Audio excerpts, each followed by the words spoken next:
Hey guys, I'm Sean Lang, and thanks for purchasing this lesson. So this is another lesson in my series on speed and mobility around the kit. Now, if you watch the other one, some of this might be a review for you, but I'm going to try to touch on the basics all the same.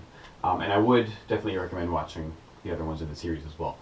But basically, speed and mobility around the kit is dependent upon how prepared you are around the kit in general. So if you've never played a pattern or a certain route or path around the kit, it's going to be difficult to play spur of the moment. Whereas if you've practiced said pattern or path around the kit, it's going to be much simpler.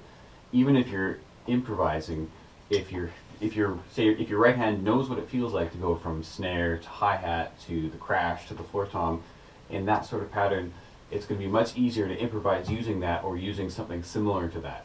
If you've never done that before, chances are it's not going to come out in your playing, and your playing is going to be much more safe and simple and, sorry to say it, but boring.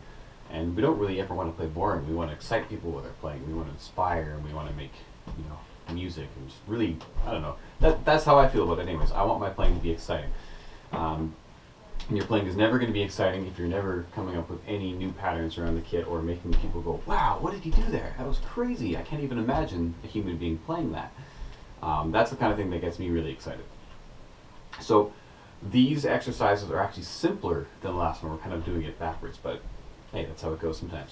We're going to be going through some very, very, very basic single stroke concepts just to help us work on our speed and our mobility around the kit. Now these are basic blueprints that you can use to practice in any fashion you want, really. To give you an example, the first one, since the whole concept here uses basically two different sound sources. So the first one, we have our initial sound source, which will look like a hi-hat, but that's just one sound source. And then we have our snare drum, and that's just another sound source. So we've got initial one, and then we have three of the regular.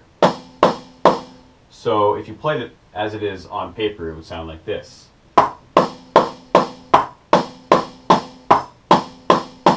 That's not what the point is here. So we want to take that initial hit and say throw it on the floor tom, and you know what? We can leave the snare drum stroke on the snare drum.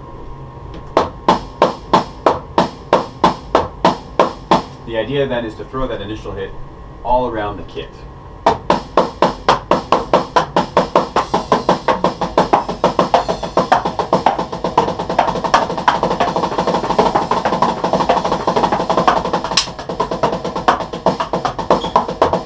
And if you notice, I clicked my sticks together. That means I need to practice my mobility a little bit more with this pattern. So let's get into the exercises, and I think it'll make a lot more sense.